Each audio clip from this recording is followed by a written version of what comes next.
اعوذ باللہ من الشیطان الرجیم بسم اللہ الرحمن الرحیم الحمد للہ الذی ہدانا لہذا وما كنا لنهتدي لولا ان هدانا الله لقد جاءت رسل ربنا بالحق ثم الصلاة والسلام والتحية والإكرام على الرسول المسدد والمصطفى الأمجد والمحمود الأحمد حبيب إله العالمين أبي القاسم محمد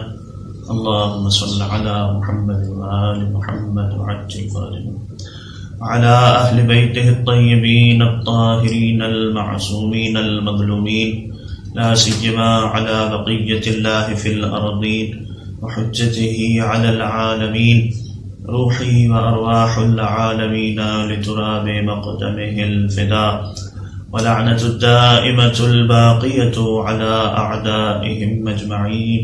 من الأزل إلى قيام يوم الدين أما بعد فقد قال الله تبارك وتعالى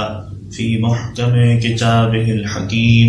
والفرقانه المجيد وقوله الحق بسم الله الرحمن الرحيم يريدون ليطفئوا نور الله بأفواههم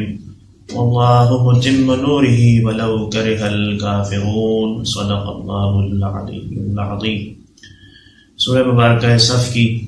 آیت نمبر 8 میں نے آپ کے سامنے تلاوت کی۔ پروردگار متعال ان آیات میں ارشاد فرما رہا ہے یریدون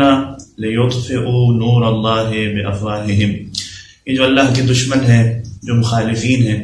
ان کا ارادہ یہ ہے، وہ یہ چاہتے ہیں کہ اللہ کے نور کو اپنے منہ کی پھونکوں سے بجھا دیں، یہ چاہتے ہیں کہ اللہ کے نور کو بجھا دیں۔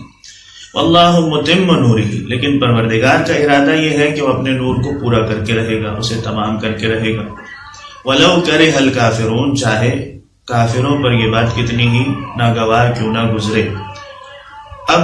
امام موسیٰ کاظم علیہ السلام سے جب کسی نے پوچھا کہ مولا یہ بتائیے کہ اس آیت میں اللہ کے نور سے مراد کیا ہے، یہ اللہ کا نور کون سا ہے جسے مخالفین اور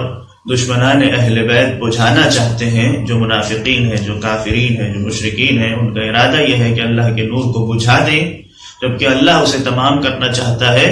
تو ساتویں امام نے فرمایا کہ یہاں اللہ کے نور سے مراد ہم ائمہ اہل بیت علیہ السلام کی ولایت اور امامت ہے،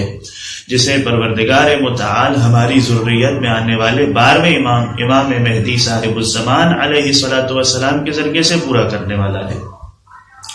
تو یہ قانون ہے، یہ ایک دستور ہے، جو اصول پروردگار نے اس آیت میں بیان کر دیا، وہ یہ کہ ائمہ اہل بیت علیہ السلام کے نور کو پروردگار متعال ہر صورت میں تمام کرنے والا ہے، اس کی حفاظت کرنے والا ہے، جس کا ایک مصداق اور مثال ہمیں کربلا کے واقعے میں نظر آئی کہ امام زین العابدین علیہ السلام کو پروردگار نے محفوظ فرمایا اور دشمنوں کے شر سے نجات عطا فرمائی۔ کوئی ایسا زمانہ، کوئی ایسا وقت نہیں ہوگا کہ جس میں زمین حجت الہی سے اور امام وقت سے خالی ہو جائے، لہذا پروردگار نے کربلا کے میدان میں چوتھے امام کی حفاظت فرمائی، اور اب چوتھے امام کے سامنے واقعہ کربلا کے بعد، اپنے بابا کی شہادت کے بعد، جو اہم ترین ذمہ داری تھی جو ان کے کاندھوں پر آئی، وہ یہ ہے کہ ایک طرف تو انہیں اپنے بابا کے مشن کو آگے بڑھانا تھا، ان کے غم کی یاد کو ہمیشہ لوگوں کے دلوں میں تازہ رکھنا تھا، اور دوسری طرف انہیں اپنے تبلیغ کے کام کو بھی آگے بڑھانا تھا، جو ائمہ طاہرین علیہ السلام کا مشن ہے۔ تو اپنے بابا کے غم کو کس طرح سے زندہ رکھا کہ تاریخ میں ہم دیکھتے ہیں 35 سال تک،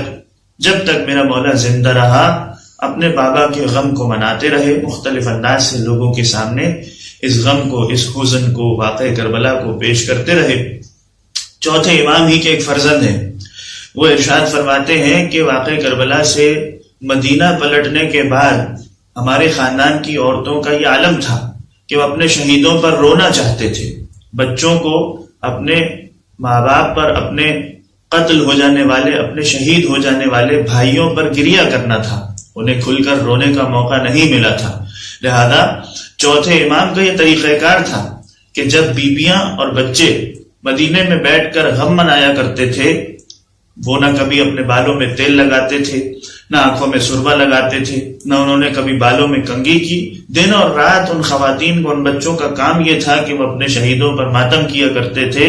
اپنے قتل ہو جانے والے لوگوں کا غم منایا کرتے تھے۔ اور چوتھے امام اس غم کو کس طرح سے زندہ رکھتے تھے، کس طرح سے ان کا ساتھ دیتے تھے؟ چوتھے امام کے فرزند فرماتے ہیں کہ وہ ان بیویوں کے لیے، خاندان والوں کے لیے کھانے کا انتظام کیا کرتے تھے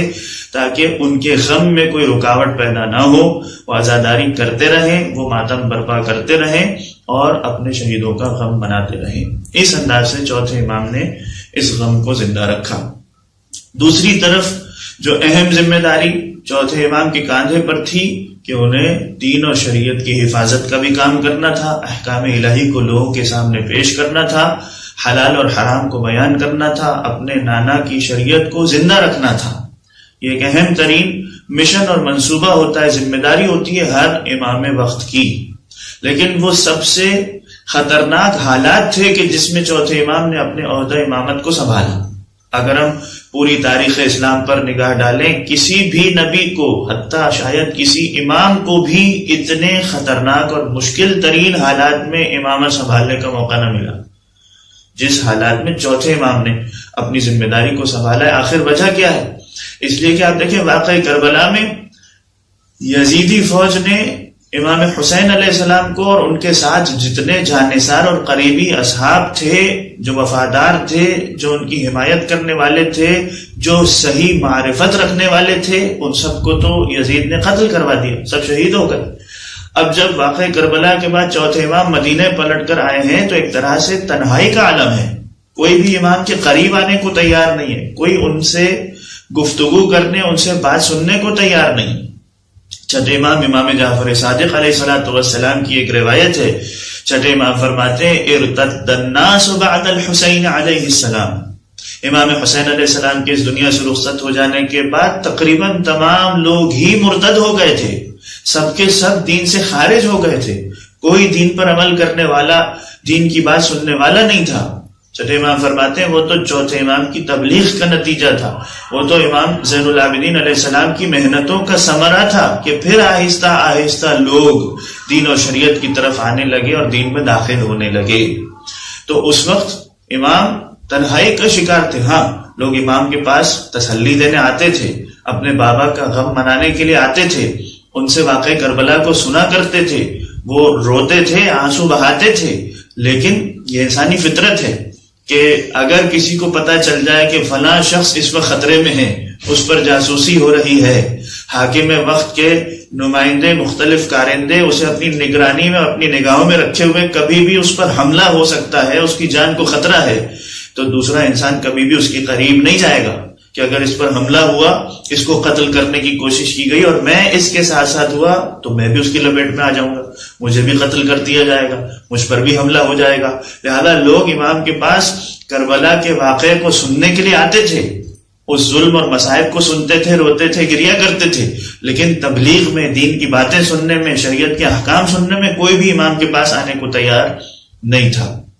لہذا ایسے موقع پر چوتھے امام نے بھی لوگوں سے کنارہ کشی اختیار کی، امام ان لوگوں سے دور ہو گئے۔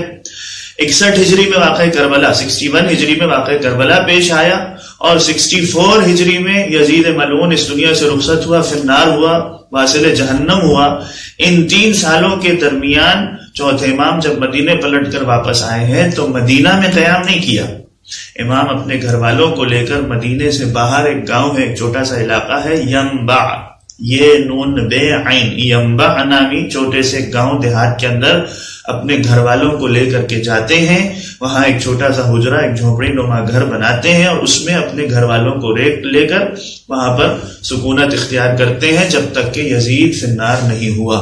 اس کی ایک اور وجہ بھی ہے، ایک تو یہ کہ لوگ ان کی بات سننے کو تیار نہیں تھے، کوئی ان کے پاس آنے کو تیار نہیں تھا، تو امام خود بھی ان سے دور ہو گئے۔ دوسری اس کی اہم ترین وجہ جو علماء نے لکھی ہے تحقیق کرنے کے بعد، کہ جب مدینے والوں نے اس قدر ظلم کی داستان سنی جو امام حسین علیہ السلام پر ہوا، تو آہستہ آہستہ ان میں جوش اور جذبہ پیدا ہونے لگا کہ آخر یہ یزید کیسا انسان ہے کہ خلیفۃ المسلمین بن کر، مسلمانوں کا خلیفہ بن کر بیٹھا ہوا ہے، لیکن رسول کے نواسے کو اس طرح ظلم کے ساتھ شہید کر دیا، اور نہ صرف ان کے مردوں کو قتل کیا بلکہ ان کی خواتین کو بھی اس طرح سے شہر بشہر تشہیر کیا گیا، ان کو اسیر کیا گیا، ان کو رسیوں اور زنجیروں میں جکڑا گیا۔ تو یہ کیسا انسان ہے؟ یہ کیسے مسلمانوں کا خلیفہ بن کر کے بیٹھا ہوا ہے؟ مدینے میں ایک وفد، ایک جماعت، ایک گروہ تیار ہوا کہ ہم خود جائیں گے شام، دمشق جا کر قریب سے یزید کا مشاہدہ کریں گے کہ آخر یہ کیسا انسان ہے،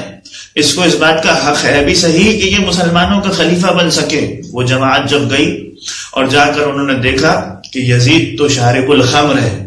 شراب پیتا ہے، علل اعلان کھلم کھلا، تارک الصلاۃ ہے، نمازوں کو قضا کرتا ہے، اپنی محفلوں میں اپنے محل کے اندر رقص اور سرور اور موسیقی کی محفلیں برپا کرتا ہے، جو بندر نچانے والا ہے، جو کتوں کے ساتھ کھیلتا ہے۔ جب یہ ساری چیزیں ان مدینے والوں نے قریب سے اپنی نگاہوں سے مشاہدہ کی کہ یزید کی تو یہ حالت ہے،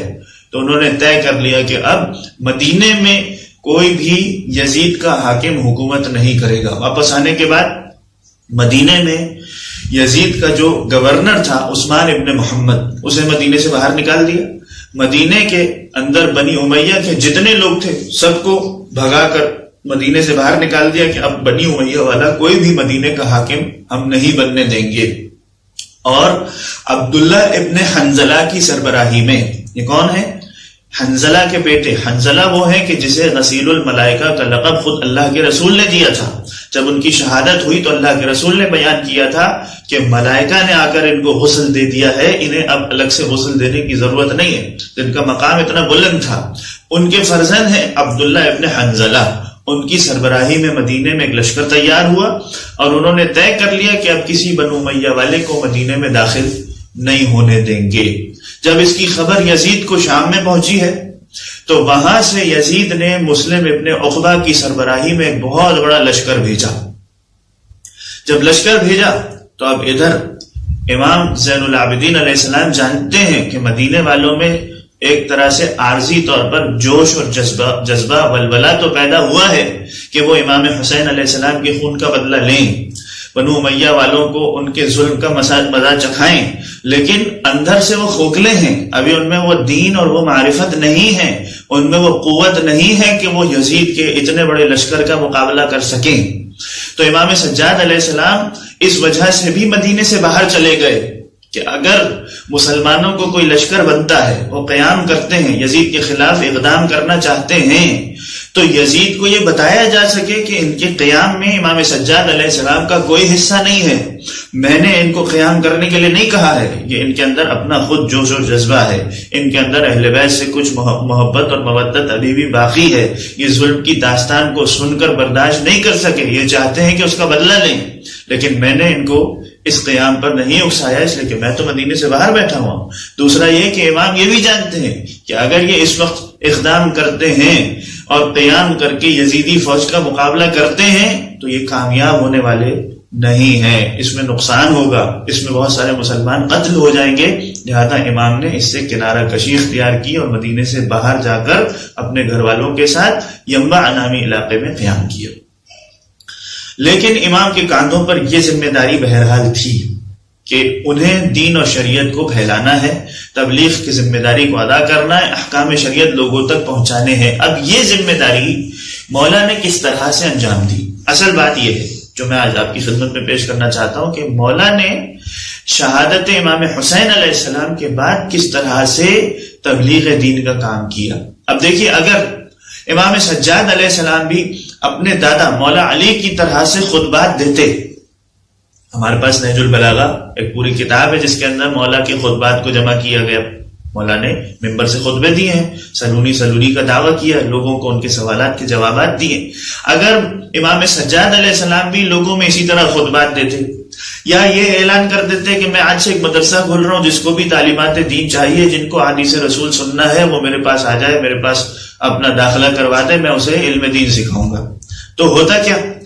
اولاً تو یہ کہ لوگ اس طرح سے ابھی ذہنی طور پر تعلیمات دین کو سیکھنے سمجھنے کے لیے تیار نہیں ہیں، وہ امام سے دور ہیں، امام کی بات ہی نہیں سننا چاہتے، اس لیے کہ ان کو ڈر ہے کہ ہم پر حملہ نہ ہو جائے۔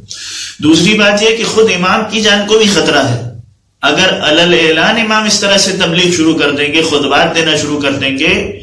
تو یزید اور اس کے لشکر والے تو یہ چاہتے ہی نہیں ہے کہ دین اسلام کو پھیلایا جائے. اسی کی خاطر تو امام حسین علیہ السلام کو شہید کیا. اتنا بڑا ظلم اس نے واقعہ کربلا میں کیا، تو اس کے لیے کوئی مشکل بات نہیں تھی کہ جس طرح امام حسین کو شہید کیا اسی طرح امام سجاد علیہ السلام کو بھی قتل کر دیتے. اب کون سا ایسا طریقہ ہو، کیسے منصوبہ بنایا جائے، کیسے ٹیکنیکلی امام اس کام کو، اس ذمہ داری کو انجام دیں کہ ان کی جان بھی محفوظ رہے اور لوگوں تک دین اور شریعت کی باتیں بھی آہستہ آہستہ پہنچتے رہیں، ان کی تربیت کا انتظام ہو سکے. ایک بہترین منصوبہ جو امام نے اختیار کیا وہ کیا تھا؟ اپنے گھر میں غلاموں کو خرید کر لایا کرتے تھے، کچھ عرصہ انہیں اپنے پاس رکھتے تھے، ان کی ٹریننگ کرتے تھے، انہیں دین کے احکام سکھایا کرتے تھے، قرآن اور حدیث کی تعلیمات انہیں بتایا کرتے تھے، اور اس کے بعد آہستہ آہستہ انہیں آزاد کر کے مدینے کے معاشرے میں گھروں میں بھیجا کرتے تھے کہ اب جب یہ میری تربیت یافتہ فوج مدینے میں جائے گی تو ہر گھر کے اندر دین کا پیغام پہنچ جائے گا. سید ابن طاووس کی ایک کتاب ہے الاقبال، اس میں وہ یہ جملہ لکھتے ہیں کہ امام سجاد علیہ السلام کے گھر میں 1 سال سے زیادہ کوئی غلام ٹکتا نہیں تھا. یعنی اس 1 سال کے دوران امام کر کیا رہے؟ 1 سال کے دوران جو بھی غلام آتا ہے اسے اتنا مضبوط کر دیتے ہیں دینی اعتبار سے، عقائد، اس کے حلال و حرام کے مسائل، شریعت کے احکام، اسے اس طرح سے سکھا دیتے ہیں کہ اب وہ عالم بن گیا ہے، اب اس میں تقویٰ ہے، اس میں پرہیزگاری ہے. اب اگر یہ معاشرے میں جائے گا تو نہ صرف یہ کہ صحیح طور پر خود دین پر عمل کرے گا بلکہ دوسروں کو بھی دین اس طرح سے سکھا دے گا کہ وہ بھی صحیح دین پر عمل کرنے والے بن جائیں گے. سید ابن طاووس لکھتے ہیں کہ بعض علماء نے ان غلاموں کی تعداد کہ جسے امام نے خرید کر تربیت کیا، انہیں دین سکھایا، 50,000 کے قریب بنتی ہے. 50,000 غلام 35 سال کے اندر، واقع کربلا سے لے کے 95 ہجری تک، 95 ہجری تک، جب تک امام زندہ رہے. بعض علماء نے اس کی تعداد 50,000 لکھی ہے کہ اتنے غلاموں کو مولا نے تربیت کر کے آزاد کیا تاکہ اس کے ذریعے سے دین پھیلے. اب دیکھیے کتنا بہترین منصوبہ ہے. اگر کوئی شخص اپنے گھر میں غلام کو خرید کر غلام کا بیسک مقصد کیا ہوتا ہے کہ وہ گھر میں آ کر اپنے مولا، اپنے آقا کی خدمت کرے، گھر کے کام کاج کرے، مثلا کھانا پکائے، کپڑے دھوئے، گھر کی صفائی ستھرائی کرے. اگر اس طرح کوئی اپنے گھر میں غلام کو خرید کر لاتا ہے، کسی کے بھی ذہن میں یہ آئے گا کہ امام مدرسہ کھول کے اس کو اپنا شاگرد بنا کے دین کی تعلیم دے رہے؟ کوئی بھی یہ محسوس نہیں کرے گا. تو کتنی بہترین پلاننگ ہے، کتنا بہترین منصوبہ ہے. بازاروں میں جا کے مولا نے خطبے نہیں دیے، اعلان نہیں کر دیا کہ آج میں مدرسہ کھول رہا ہوں، بلکہ اپنے گھر سے، اپنے ہی غلاموں کے ذریعے سے دین کی تبلیغ کا آغاز کیا. اور کبھی مولا نے ان غلاموں کو غلام نہیں سمجھا. جو زمانے کے عرب کے آقا سردار سید ہوا کرتے تھے، وہ اپنے غلاموں پر کتنا ظلم کرتے تھے. ہم نے حضرت بلال علیہ السلام کی رضی اللہ عنہ کی داستانیں سنی، کس طرح سے ان پر ظلم ہوتا تھا. ان کے سینے پر بھاری پتھر رکھا جاتا تھا، انہیں صحرا اور ریگستان کی گرم مٹی کے اوپر لٹا دیا جاتا تھا، اور ان سے زبردستی اقرار لینے کی کوشش کرتے تھے کہ تم اس دین سے بیزاری کا اعلان کرو، رسول سے بیزاری کا. لیکن وہ پھر بھی اس دین سے دور ہونے کو تیار نہیں تھے. کس قسم کے مظالم ان غلاموں پر ہوتے تھے. یعنی ان کو ایک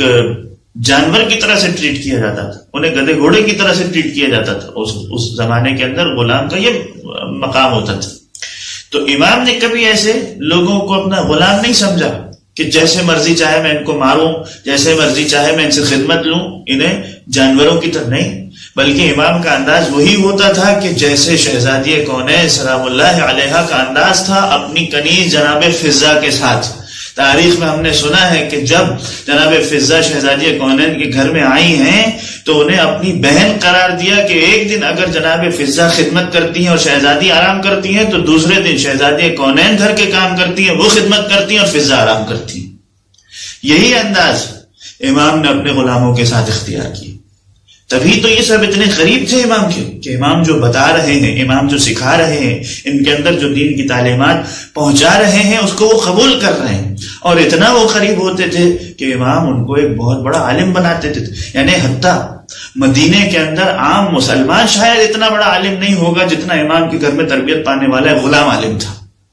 جیسا تقویٰ اور پرہیزگاری امام کے گھر میں غلام کی تھی ویسے ایک مسلمان کے پاس بھی نہیں تھی. اس حوالے سے ایک روایت ہے کہ جسے سعید ابن مسیب، وہ بھی امام ہی کے شاگردوں میں سے ہیں، وہ بیان کرتے ہیں، شیخ عباس قمی نے اپنی کتاب منتہی الاعمال میں اس روایت کو لکھا ہے کہ ایک مرتبہ مدینے میں قحط پڑ گیا۔ قحط کا مطلب یہ کہ بارش نہیں ہو رہی اور پانی کی کمی کی وجہ سے لوگ بڑے پریشان ہیں، جانور ہلاک ہو رہے ہیں، درختوں کو پانی نہیں مل رہا، لہٰذا کھیتی باڑی نہیں ہو پا رہی، غلہ اناج نہیں اگ رہا۔ امام نے اپنے غلاموں کو حکم دیا۔ دیکھیے خود یہ بھی ایک انداز ہے کہ امام معاشرے میں یہ بات پہنچانا چاہتے ہیں کہ میں خود آ کر بارش کی دعا نہیں کر رہا ہوں، میرے غلاموں کو دیکھو کہ اگر یہ آتے ہیں اور بارش کے لیے دعا کرتے ہیں تو بارش نازل ہو جاتی ہے۔ جب ان کے غلاموں کا یہ عالم ہے کہ پروردگار ان کی دعاؤں کو اس طرح سے قبول کرتا ہے کہ ادھر وہ ہاتھ کو اٹھاتے ہیں اور بارش نازل ہو جاتی ہے، تو ان کے آقا سید سجاد کا عالم کیا ہوگا۔ غلاموں کو بھیجا، کچھ غلام گئے صحرا میں جا کر دعا مانگی لیکن بارش نہیں ہوئی۔ سعید ابن مسیب کہتا ہے لیکن ایک غلام جو حبشی تھا، سیاہ فام تھا، اس کو میں نے دیکھا کہ وہ پہاڑ کی چوٹی پر کھڑا ہو گیا اور ایک مرتبہ ہاتھوں کو اس طرح آسمان کی طرف بلند کیا، اپنے منہ سے کچھ دعا کے الفاظ پڑھے اور جیسے ہی اس نے ادھر دعا مانگی اور ادھر سے بارش نازل ہونا شروع ہو گئی۔ اتنی موسلا دھار بارش ہوئی کہ ہمیں خوف ہو گیا کہ کہیں ہم پانی میں غرق نہ ہو جائیں۔ اس منظر کو جب میں نے دیکھا تو میں سمجھ گیا کہ یہ کوئی خاص قسم کا غلام ہے کہ جس کی دعا میں اتنا اثر ہے۔ ادھر اس نے دعا کی اور آسمان سے بارش نازل ہو گئی۔ میں اس کے تعاقب میں گیا، اس کے پیچھے پیچھے چلا کہ یہ جاتا کہاں، یہ ہے کون شخص۔ جب میں اس کے پیچھے پیچھے چلا تو میں نے دیکھا کہ وہ آہستہ آہستہ چلتے ہوئے اس گھر میں داخل ہوا جو مدینے میں امام سجاد علیہ السلام کا گھر تھا۔ میں سمجھ گیا کہ یہ چوتھے امام کا غلام۔ میں آیا امام کے پاس اور کہا مولا میں آپ کے غلاموں میں سے غلام کو خریدنا چاہتا ہوں۔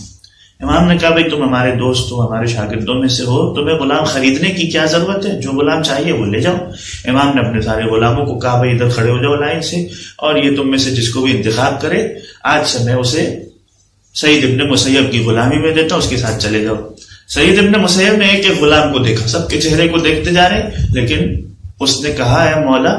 یہ غلام مجھے نہیں چاہیے، ان کے علاوہ بھی کوئی غلام ہے آپ کے پاس، میں اس غلام کو خریدنا چاہتا ہوں۔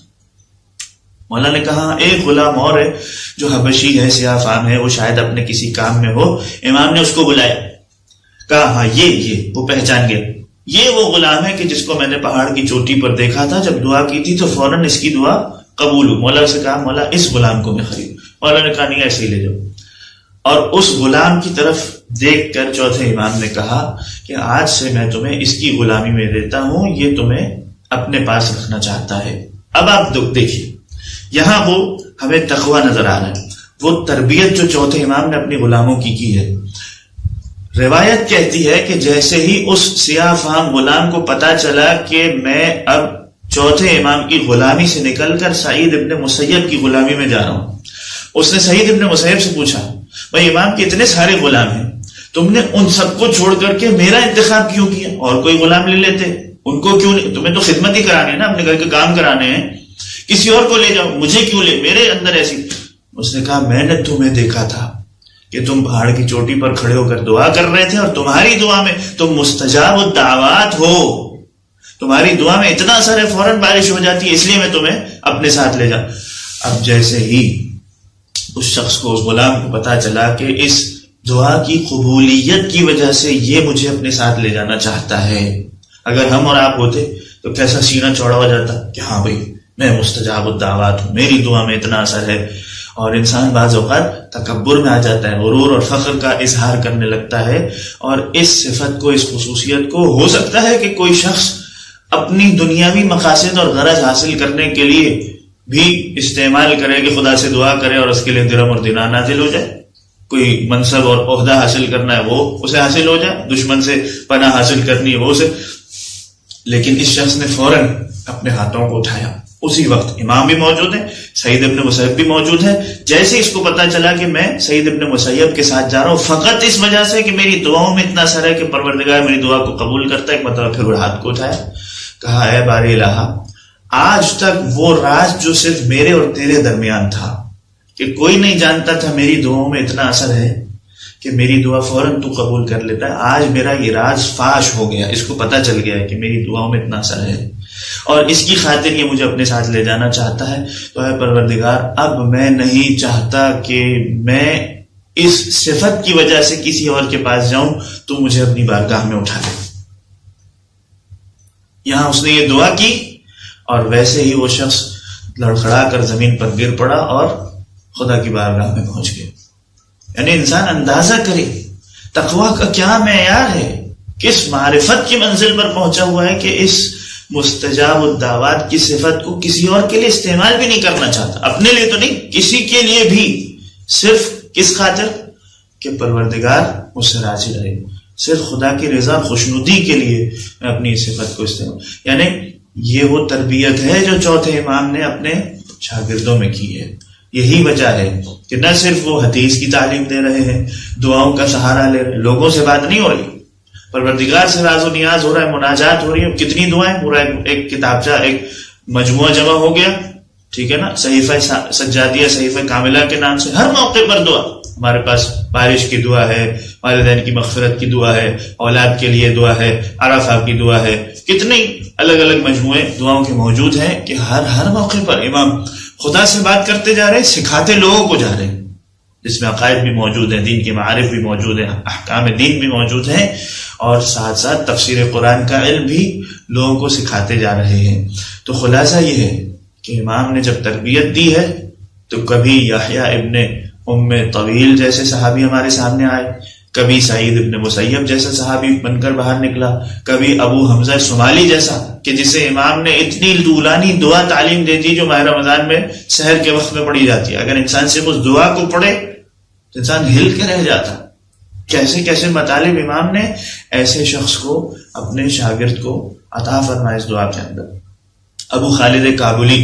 کہ جس کی امام نے تربیت کی اور اس کے بعد پھر وہ اپنے شہر واپس جاتا ہے، یہ سارے طالب علم ہیں، یہ سارے وہ شاگرد ہیں کہ جن کی تربیت امام نے کی ہے اور اس کے ذریعے سے واقع کربلا کے بعد دین کو زندہ کیا ہے۔ بس ایک آخری بات کہوں کہ پانچویں اور چھٹے امام کو جس طرح سے دین پہنچانے کا موقع ملا کہ چھٹے امام جب اپنے شاگردوں کے درمیان بیٹھتے تھے اور انہیں درس دیتے تھے تو ایک وقت میں 4000 طالب علم اور شاگرد ان کے ساتھ موجود ہوتے تھے۔ یہ موقع کس نے فراہم کیا؟ یہ زمینہ کس نے بنا کر کے دیا؟ یہ بیس کس نے بنا کر کے دی کہ پھر آگے اتنے سارے شاگرد ہوں کہ امام کو تبلیغ کرنا آسان ہو جائے؟ یہ موقع چوتھے امام نے فراہم کی، امام نے بنیاد ڈالی۔ اگر چوتھے امام کی زحمتیں نہ ہوتی تو آگے پانچویں اور چھٹے امام یہ کام آرام سے نہیں کر سکتے تھے۔ بس عزیزوں، چوتھے امام اپنے اس مشن میں آگے بڑھتے رہے، جبکہ تقیہ کا دور ہے، اپنی جان کی بھی حفاظت کرنی ہے، اپنے آپ کو بھی بچانا ہے۔ عبد الملک ابن مروان کا جب دور آیا، حکم دیا کہ چوتھے امام کو گرفتار کر کے شام بھیجا جائے۔ ایک مرتبہ پھر امام کے گلے میں توق ڈالا گیا، ہاتھوں میں زنجیریں پہنائی گئی، پیروں میں بیڑیاں ڈالی گئی، اور اس حالت میں پھر ایک مرتبہ چوتھے امام کو مدینے سے شام کی طرف لے جایا جا رہا ہے۔ زہری کہتا ہے میں امام سے ملنے کے لیے آیا اور اس حالت کو دیکھا تو رونے لگا، کہا مولا میرا جی چاہتا ہے کاش یہ ہتھکڑیاں اور بیڑیاں آپ کے ہاتھوں اور پیروں میں نہ ہوتی، ہم اس زنجیروں کو، ان ہتھکڑیوں اور بیڑیوں کو پہن لیتے اور آپ اس مشکل سے، اس تکلیف سے آزاد ہو جاتے۔ مولا نے کہا کیا تم سمجھتے ہو یہ بیڑیاں، یہ زنجیریں ہمیں اذیت دیتی ہیں؟ ان سے ہمیں کوئی تکلیف ہوتی ہے؟ ہمیں پروردگار نے اتنا اختیار دیا ہے، اتنا تصرف دیا ہے کہ اسے اپنے آپ سے دور کرنا چاہیں تو دور کر سکتے ہیں۔ اور اب زہری کہتا ہے جیسے ہی چوتھے امام نے یہ جملہ کہا تو میں نے دیکھا کہ وہ بیڑیاں، وہ ہتھکڑیاں، وہ زنجیریں جو امام کے جسم پر تھی امام سے جدا ہو گئی، امام اس سے آزاد ہو گئے، اور امام کو اب اس سے کوئی تکلیف نہیں ہو رہی تھی۔ یہ امام کا تصرف ہے، یہ امام کا اختیار ہے، یہ وہ اذن ہے جو پروردگار نے اپنی حجتوں کو عطا فرمایا ہے۔ اگر یہ اذن اور اختیار میرے چوتھے مولا کو واقع کربلا میں مل جاتا تو میرے مولا وہ منظر نہ دیکھتے کہ اپنے بابا کے جنازے سے رخصت ہو رہے ہیں اور دیکھ رہے ہیں کہ تپتی ہوئی صحرا کی زمین پر بابا کا جنازہ بے گور و کفن کے پڑا ہے۔ عجیب حالت ہے، چہرے کا رنگ بدلتا جا رہا ہے، جسم پر لرزہ طاری ہے۔ زینب نے دیکھا کہ میرے بھتیجے کی عجیب حالت ہے، کہا اے بیٹا سید سجاد آخر یہ تیرا کیا عالم ہے؟ کہیں ایسا نہ ہو کہ ابھی روح پرواز کر جائے۔ حسین کی وصیت یاد آئی، کہا اے پھوپھی اماں اس جوان کی کیا حالت ہو کہ جس کے بابا کا جنازہ اس طرح سے بے گور و کفن کے تپتی ہوئی زمین پر پڑا ہو، جس کے بھائیوں کو اس طرح سے ذبح کر دیا گیا ہو کہ خاک اور خون میں غلطہ ہو۔ سید سجاد کو اس بات کا بڑا غم تھا کہ میں اپنے ہاتھوں سے اپنے بابا کو دفنا نہ سکا۔ ہاں 3 روز بعد مولا اعجاز امامت سے آئے تھے، اپنے بابا کو دفنا دیا تھا، لیکن ایک اور بڑا غم تھا کہ جو چوتھے امام کو تھا کہ جب بھی ان سے سوال کیا جاتا تھا کہ سب سے بڑی مصیبت کہاں پڑی تو کہا کرتے تھے الشام الشام الشام۔ شام میں کیا مصیبت تھی؟ شام میں یہ مصیبت تھی کہ اپنی نگاہوں سے ہر غیرت مند امام یہ منظر دیکھ رہا تھا کہ میری پھوپھیوں کو، میری ماؤں بہنوں کو بے بخنا اور چادر کی اس طرح سے پھرایا جا رہا کہ اعلان کرنے والا اعلان کر رہا، رسول کی نوازیوں کا تماشا دیکھو، علی اور فاطمہ کی بیٹیوں کا تماشا دیکھو۔ الا لعنت اللہ علی القوم الظالمین وسيعلم الذين ظلموا آل محمد ایام انقلبی ينقلبون۔ ربنا تقبل منا انك انت السميع العليم برحمتك يا ارحم الراحمين۔